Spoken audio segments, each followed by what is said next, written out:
Hey everyone, welcome to this explainer. Today, we're diving into something pretty sweet. We're going to crack open the brilliant and, honestly, kind of secretive business strategies hidden inside some of the world's most famous chocolates. It's the wild story of the Ferrero Empire. We're talking about how a tiny local bakery morphed into an absolute global powerhouse. So, let's kick things off with a little bit of a mystery. Imagine a recipe so fiercely guarded, so literally invaluable, that it was supposedly translated into Arabic and locked away in a secure Egyptian vault. No joke. It sounds exactly like a plot from a spy movie, right? But we're not talking about state secrets here. We're talking about chocolate. Specifically, the legendary formula that launched one Italian family straight into the stratosphere of global wealth. Part 1. Born from wartime necessity, the origin of a sweet idea. All right, so to really wrap our heads around this multi-billion-dollar empire, we've got to travel back in time. We're going to the small, rural town of Alba in Piedmont, Italy, right in the middle of World War II. It was a really tough time. Tight rations, closed borders, and just widespread scarcity everywhere. Pietro Ferrero, who was a trained pastry chef working out of a humble local bakery, ran into a massive roadblock. Imported cocoa was just ridiculously expensive. But Pietro was a real innovator. Since he couldn't get cocoa, he brilliantly subbed it out for something cheap, local, and super abundant in his area: Piedmont hazelnuts. In that simple, desperate act of economic necessity, it gave birth to pasta gianduja. Now, this was a thick, dark, chocolatey paste created right there in Piedmont. But actually, scratch that. It wasn't a spreadable paste at all at first. It was far from the creamy stuff we all know today. It was originally sold in solid foil loaves. It was a regional treat, and to eat it, you literally had to slice it with a knife and just plop it onto a piece of bread. Now, what's incredibly fascinating about this progression over the decades is how Pietro's son, Michele Ferrero, orchestrated an absolute masterclass in business strategy. From that solid pasta gianduja in 1946, he meticulously rolled out distinct product launches: Super Crema, Nutella, Kinder, and eventually Ferrero Rocher. Michele took over the reins after the tragic early deaths of his father and uncle, and he completely changed the company's trajectory forever. Section 2. The Nutella Revolution, rebranding a staple. So Michele's first stroke of absolute genius was looking at that solid block of chocolate and seeing an opportunity to just change its physical state. In 1949, he launched Super Crema in a jar. He created a creamy, spreadable version that totally democratized chocolate for average Italians. He took chocolate from this rare, fancy luxury and turned it into an affordable, everyday household staple that sat right there next to the daily bread. Oh, and he didn't stop there. Michele actually sent out trucks painted in the company's vibrant colors to hand out free samples to kids. He knew, for sure, that getting it in their hands would create undeniable demand. Which brings us to a massive turning point in 1964. Michele finally perfected his father's original secret recipe. You know, the one reportedly locked in that Egyptian vault, and he executed a flawless global rebrand. Super Crema was great, but it was very Italian-focused and super regional. Nutella, on the other hand, was engineered from the ground up for global appeal.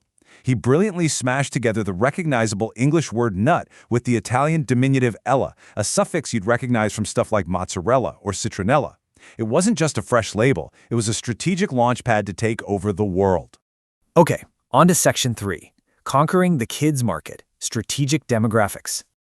With Nutella spreading like wildfire across European pantries, Michele knew that to build a true empire, he had to start targeting entirely new demographics, and he aimed squarely at the youth market.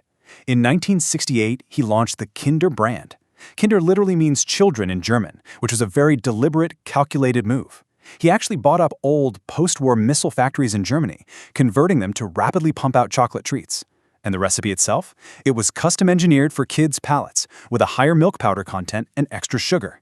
This laid the groundwork for massive, unstoppable global hits like Kinder Bueno and those iconic toy-filled Kinder Surprise eggs. Section 4. The masterpiece of decadence, crafting accessible luxury.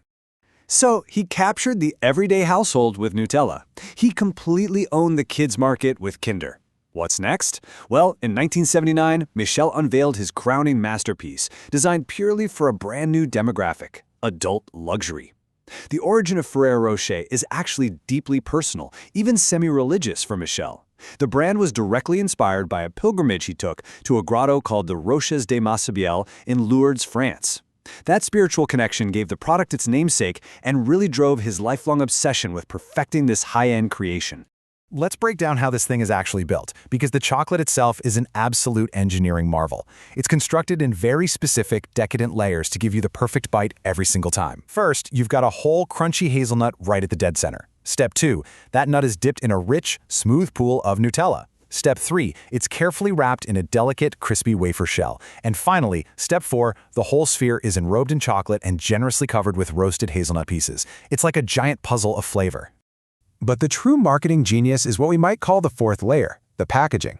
Every single piece is meticulously wrapped in gold foil, glued to a little fluted paper cup, and proudly stamped with the brand name. They purposely use clear plastic boxes and displays in stores to really show off that gleaming gold aesthetic. It creates this pseudo-high-end vibe that feels loosely associated with wealth and luxury.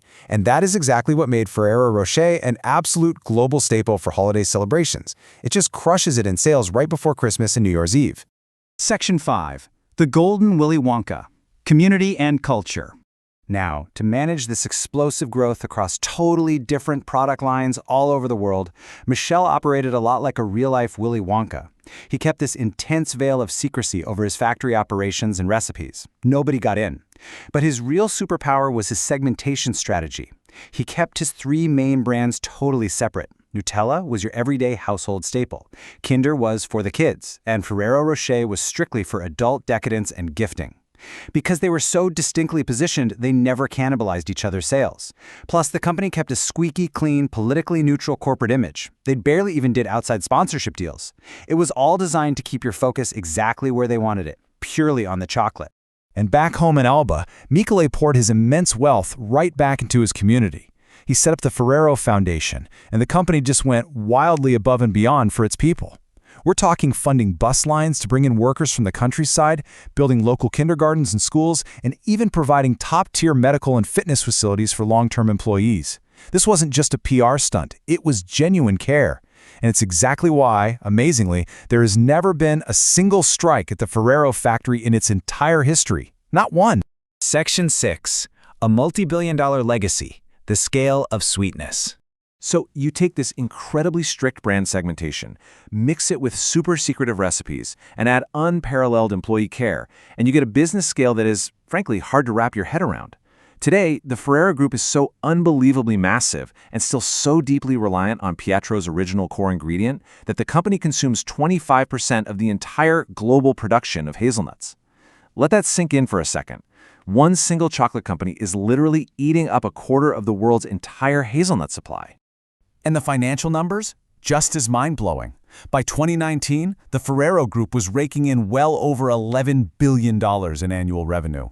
$11 billion?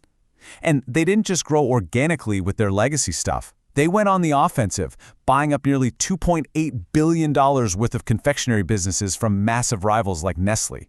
They firmly entrenched themselves at the top of the global food market. When Michele Ferrero sadly passed away in 2015, the man who started his career just helping out in a tiny small-town bakery was officially the richest man in all of Italy. He left behind this massive cultural legacy and a staggering personal net worth of around $25 billion. I absolutely love this quote from his Forbes obituary. It humbly notes that his historic wealth was attributed, quote, simply to chocolates. It's just a brilliant testament to the power of taking one single craft and perfecting it to an unparalleled degree.